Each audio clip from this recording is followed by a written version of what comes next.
જય કુકરમાં મેલડી સાપ કર્યો તે વાત ઉપર કુકરમાં મેલડીએ શું કીધું તે આપણે આ વિડીયોમાં જોશું. જય કુકરમાં મેલડી. રામ રામ માળી. રામ. અત્યારે નવરાત્રી ચાલુ છે અત્યારે, એટલે ઘણા લોકો આપણે કઈક માનતા હોય, કોઈ માતાજીની માનતા છે કે ટાવો બાકી રહી ગયો છે એવું હોય છે, તો અમુક લોકો એમ કે નવરાત્રીમાં બીજી કોઈ માનતા ના થાય જ્યાં સુધી માતા જમાડે ને ત્યાં સુધી ભલે તો એ થઈ શકે. કોઈ વાંધો નહીં. તમારો પ્રશ્ન એવો છે કે તમારી કોઈ માનતા બાધા કોઈ માતાની બાકી હોય તો કહેવત એવી છે કે નોરતામાં કોઈ બીજી માતાનું થાય નહીં જો લગીને આપણી માતાના નિવેદ ના કરો તો લગી. બરોબર, વાત તમારી સાચી છે. તમારી માતાને તમે ખૂબ ચાહતા હોવ તો હું માતા એવું કહું છું, જો લગીન તમારી માતાનું નિવેદ ના થાય તો લગીન બીજી માતાનું કરાય નહીં. વાત સાચી છે, પણ તમારી એ મોનતાવાળી બાધાવાળી જે માતા છે ને એણે તમારું કામ કર્યું છે એટલે એને હક આપવાનો છે. એ હક આપશો તો ઉપરથી તમારી માં રાજી થશે. નોરતામાં યાત્રા જ નહીં થાય આવું માતા કહું. જે આવી કહેવત તમને કહેતું હોય ને કે બીજી માતાની બાધા મોનતા નોરતામાં ના થાય તો એ ભુવાને એવું કહેજો તો અમારી માતાનું નિવેદ કરવા બેહીશું અને બાધાવાળી જો કોઈ મેલડી આવીને ઊભી રહી કે લાવો ભાઈ મારું પછી તું નિવેદ ખા, તો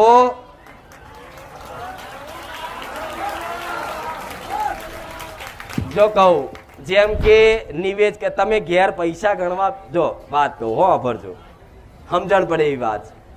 તમે ધારો કે તમારી જમીન બમીન વેચાઈ બરોબર અને ચોકથી પૈસા આયા અને આજુબાજુ જગતમાં ખબર પડી કે ભાઈ મને પૈસા આયા છે એટલે કેવા માગવા વાળા ખરા ટાઈમે જ આવીને ઉભા રહ્યા કે લાવો ભાઈ મારો બાકીના છે મારો વ્યવહાર પૂરો કરો.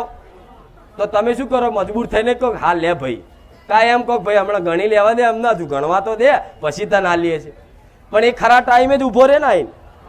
એવી રીતે આ બાધા મોનતાવાળી માતાઓ હોય ને જે તમે નહીં કહેતા કે મારે ફલાણી બાધા બાકી છે, ફલાણી મોનતા બાકી છે, પેંડા કરવાના છે, 17 ચડાવવાનું છે, આવી બાધાવાળી માતાઓ હોય ને એ તમે તમારી માનું જ્યારે નિવેદ કરો ધરાવો ને તારે જે ઘરના ઉમરે આવીને ઊભી થઈ જાય એટલે માતા કોરિયો ખાતી જ હોય ને આવીને ઊભી થઈ જાય કે ભલે તું ખાય એનો વાંધો નહીં પણ કહી દે તારા દીકરાને મારો મેલેડીનું એક શ્રીફળ બાકી છે ક્યાંક નહીં. એટલે તમારી માતા 2 મિનિટ તમારી માતા તમે ખાવા બેહો અને કોરિયો મૂકો અને ચાવતા ચાવતા કોઈક તમને કંઈક પૂછે તો તમને શું કંટાળો આવે ને આમ કોરિયો ખાઈને પછી જવાબ આલો, પણ ઉતાવળનો કોરિયો ઉતારો તો શું ચડે? હિચકી આવે ને. એટલે તમારી માતા કોરિયો આમ મૂકે તમે ધરાવો ને એને કદાચ અહીં મોઢે જીવ નહીં એ પેલા કોઈક માતા આવી ના એટલે ઉતાવળમાં તમારી માં કહેવા જાય એટલે એની હિચકી આવે એટલે કંઈક ભૂવા તો કરતા હશે જોજો.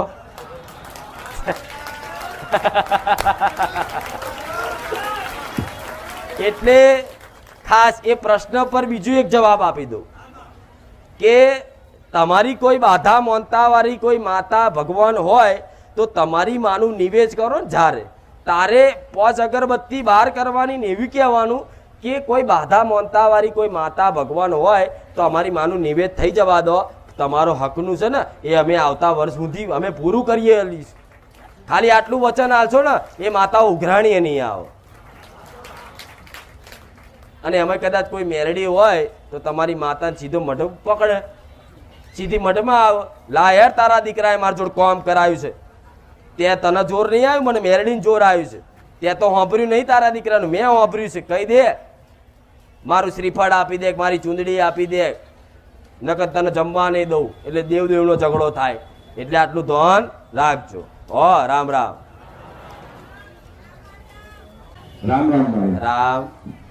જો કોઈને સાપ કરડ્યો હોય ક્યાંય કોઈ વ્યક્તિને તો એવો તાત્કાલિક શું ઉપાય કરો કે જેનાથી એનો જીવ બચી જાય, એને સારું થઈ જાય એવો કોઈ ઉપાય તમે બતાવો. ભલે રામ. રામ માળી.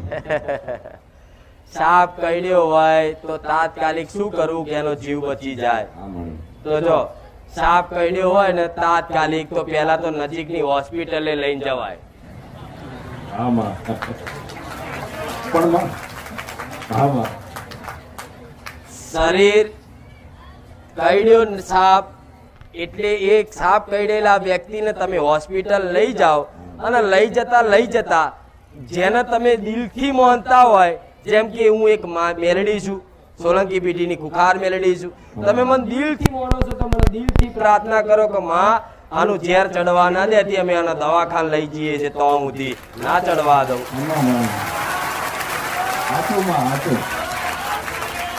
પહેલાના જમાનામાં નાગ કરડે ને સાપ કરડે ને એટલે પહેલા ભાતીજી મહારાજના મંદિરે લઈ જાય, ગોગા મહારાજના મંદિરે લઈ જાય, અને કઈક ગામડામાં હજુ છે કે જેનું ઝેર ઉતારી દે એટલે એનું ઝેર ચઢે અને માણસ જીવી જાય. પણ આજના કળિયુગના આજના જમાનામાં આવા મંત્રો કોઈને આવડતા નહીં અને એકબીજાની દેખાદેખી કરી અને કદાચ ઝેર ઉતારવાનું કરે ને તો કદાચ માણસનો જીવ જઈ શકે. એના કરતા ધરતી પરના બીજા ભગવાન કહેવાય ડોક્ટર જોડે જાઓ અને કદાચ તમારી કુળની માતા કે જેને તમે માનતા હોય એ માતાને પ્રાર્થના કરો કે માડી આને સાપ કરડ્યો છે ને દવાખાને લઈ જઈએ છે અને તું ભેડી રહેજે અને ઝેર ચડવા ના દેતી. હું એવું કહું છું 108 કદાચ દૂર હોય ને અહીંથી 200 કિલોમીટર તો કદાચ 2 કલાક થવાના હોય ને તો 20 મિનિટમાં હું મેલડી લાવી દઉં. પણ આ જરૂરી છે. આજના યુગમાં મારે એવું ના કહેવાય કે સાપ કરડે એટલે તમે મારા પારે લઈને આવજો, નકર દુનિયા પાસે રોજ આવશે. અમુક મરેલા લઈને આવે. ડોક્ટરે એવું કીધું કે ભાઈ જીવ જતો રહ્યો તો કે મેરડી માતા બેઠા છે ને લેહાડો આપણે એ લઈ જે જીવતા કરી આલ છે. એટલે મારા હાથમાં નહીં, મારા ભગવાનના હાથમાં છે.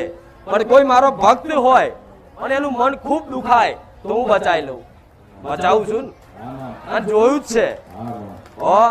એટલે દરેકને એક સલાહ છે, કોઈ પણ તકલીફ થાય તો હું એવું કહું છું ડોક્ટર થી થતું હશે ને, કુદરતી હશે ને, તો હું મેલડી એ ડોક્ટરના મગજમાં વસીને તમારી દવાનો ઈલાજ કરી આલીશ. પણ હું નહીં કહું કે તમે દવા મૂકી દો. આ ખાસ સંદેશો. જેમ અમુક પ્રશ્ન કરે કે ભાઈ મને માતાજી આ કીધું તું કે દવા ખવાય, તો હું શું લેવા ના પાડું દવા ના ખાઈશ. ભાઈ દવા તો જો દવા ના ખાવાતી હોત, પહેલાના વેદો પુરાણો જોજો તમે, પહેલા વેદ આવતા ને આયુર્વેદ શું લેવા બનાવ્યું? દવા છે ને. રામ રામ. અને ખાસ જો નાક કરડ્યો હોય ને, જે જગ્યા પર જે વ્યક્તિ નાક કરડ્યો હોય ને એ જગ્યાના ફરતા ગોગા મહારાજ ને માફી માગી અને એવું કહેવાય કે મહારાજ તમારો થતો દંડ પાણી કરી દઈશું, કોઈ ગુનો હોય તો પણ માફ કરજો, એમ કદાચ કરી રાજી કરો ને તો કદાચ એ જ ગોગો એનું ઝેર ના ચડવા દે. રામ રામ. મારો પ્રશ્ન એવો છે કે મારી આઠમમાં હવે આવે છે, જેમ કે કુટુંબમાં આપણે નિવેદ કરવાનો હોય આઠમના અથવા માંડવા નાખવાના હોય મારી, અને જે નિવેદ કરવાનો એટલે આપણે ભુવાને તો કહેવું જ પડે. પછી ભુવાને આપણે કહેવી કે આપણે આઠમના નિવેદ છે અને મારી નિવેદ જાળવા ન આવે અને મારી માંડવા નાખવાના હોય, સાસર તાણવા ન આવે, ભુવા ના પાડે કે મારા વગર નિવેદ નહીં પોગે અને હું આવીશ નહીં, તો મારી એનું શું કરું? મારી ભલે રામ. તો ભુવાના હાથમાં ફૂલ હોય અને તમારા હાથમાં કોટા હોય છે, માતા તમારથી નિવેદ ના જમે. આ બધો ભ્રમ છે ભુવાઓનો તમારો બધાનો કે માતા ભુવાના હાથે જ જમે. આરે મારી વસ્તી પૂછો, મારો દીકરો હાજર ના હોય ને એમ કહીને તમારી રીતે તમે નિવેદ કરી દે. જય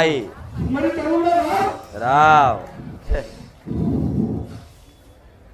આ માતાએ સાક્ષી પૂરી કે દીકરા હું તારી જોડે છે, તું તારા હાથથી મન જમાડજે, હું જમીશ, ભુવાની જરૂર નહીં પડવા દઉં.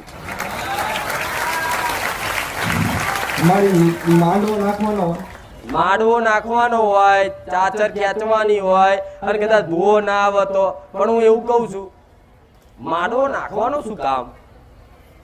માનતા રાખી છે એટલે મારી રાખી હોય એટલે ભલે માનતા રાખી હોય તો કરવી પડે, પણ આજ નહીં કઈ કહેતા માંડવો નાખીશું. માંડવો, પણ માંડવાનું મહત્વ તો જાણો કે માંડવો શું છે, કોઈને ખબર નહીં.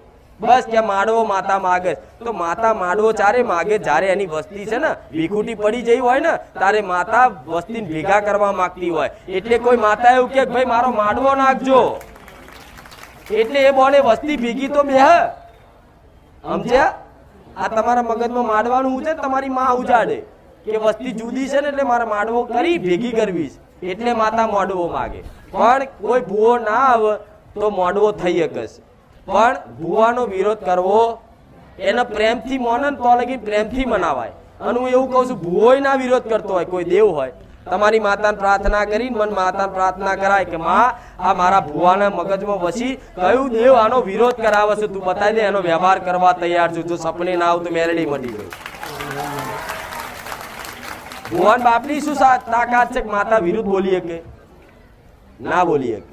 એટલે તમારી માને એવી પ્રાર્થના કરાય કે માં વિરોધ કોણ કરાવે, કયું દેવ છે બોલ, બે અગરબત્તી કરું લે, જે તે દેવ હોય એના નામથી. જો કદાચ સપને આવું તમારી માતાએ કહી દે ને તો મોંચે હું મેરડી બોલી જાઓ.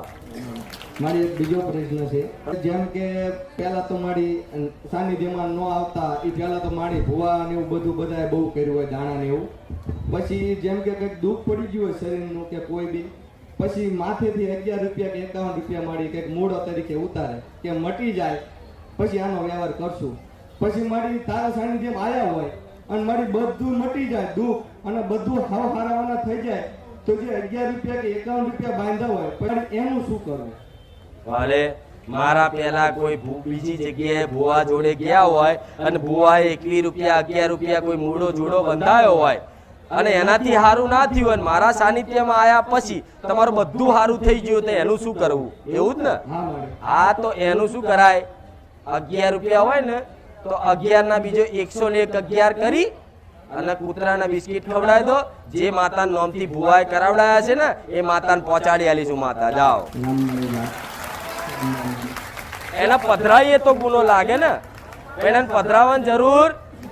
ઉપરથી 11 છે તો બીજા 100 ઉમેરો, 111 કરો અને એના કૂતરાના બિસ્કિટ લઈ અને જે તે માતા હોય એના નામથી આ ખવડાવી દો એટલે એને પહોંચી જાય. વાત પૂરી. બોલો હવે. હાલો માડી રામ રામ. રામ. માં મને સપનામાં આવ્યા હતા, ઓલા દર્શન કરીએ. મેં કીધું માં મારે બહુ ઘરમાં તકલીફ છે, મને શું કારણ છે, કેમ આવું થાય છે? તો માએ મને સપનામાં એમ કીધું તારી બેન કેટલા ટાઈમથી મરી ગયેલી છે, એ તને નડે છે, એના તું રાજી કરી નાખ એટલે તને બધું સારું થઈ જાય છે. તો માં એ કર્યા પછી મને વળી સપનામાં આવ્યા કે તે કર્યું તારી બેન રાજી થઈ જાય. માં કે તને શાંતિથી દર્શન કરાવડાવું. તો માતાજીએ મને દર્શન કરાવ્યા, માથે હાથ મૂક્યું, કીધું રામ રામ.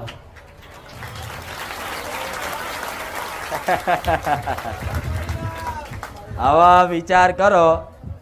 એના સપનામાં એને તકલીફ હતી, એને પ્રાર્થના કરી કે માં મને તકલીફ છે, કોઈ દેવ હોય તો બતાવો. તો તને સપનામાં શું કીધું કે તારી બેન બેન મરી ગયેલી હતી, એ બતાવી કે તારી બેન નડે છે તને 12 એનો વ્યવહાર કરજે. તો માં મેં તમારા કહેવા મુજબ બધું સપનામાં કીધું, એ બધું કર્યું અને રાજી કરી મારી બેનને. તો તમે સપના વળી નાખ્યો તે તારી બેનને જે કર્યું બધું ભોગી ગયું, રાજી થઈ જાય તારી બેન. હવે તારી કુળદેવને બધાને કામ કરવા દે છે અને જ્યાં હું તને આશીર્વાદ આપું દર્શનમાં કીધું. તું કેટલા ટાઈમથી મારા સાનિધ્યમાં આવસ? માં મારો 14મો રવિવાર છે. 14 રવિવારમાં જો આટલું ઘેર બેઠા જેવી બેઠક કરી હોય ને એવી વાત સપને કીધી, એની 12 બતાવી, એને કીધું કે આને રાજી કરી લે, તારું સારું થઈ જશે. અને એને રાજી કર્યા પછી પાછી સપનામાં આવીને એવું કહું છું કે જા રાજી થઈ જાય, હવે મારા આશીર્વાદ. મારા જેવી માતા ચો મળે કહો હેડો. ઘણા ભૂવા કરી ગયો, ઘણા બચી જાય બચી જાય, પણ આવી માતા સાક્ષાત મેરડીમાં જઈ જોયા નથી. ચોય નહીં જોઈ? ચાય નહીં જોયા. ભલે રામ. આ તો ભાવિકોનો પ્રેમ છે અને આ મારો વાલ હાલું છું. અમે જેવો મને વાલ કરે છે ને એવો વાલ કરું છું. એના માથે હાથ મેલી અને રામ રામના આશીર્વાદ કહેતી હોવ તો એ ભલે છેલ્લે બેહતો હોય, પણ હું નહીં કહેતી છેલ્લે બેહતો હોય ને એના માથે મારો હાથ રે. ખૂબ આશીર્વાદ છે. હો હવે નોરતા આવ્યા ને, નોરતામાં આડી ના થાય ને એટલા માટે બતાવ્યું. હવે એની તમારી માતાની ભક્તિ કરજો, તમારી માતાનું કહી દઈશ રામ રામ.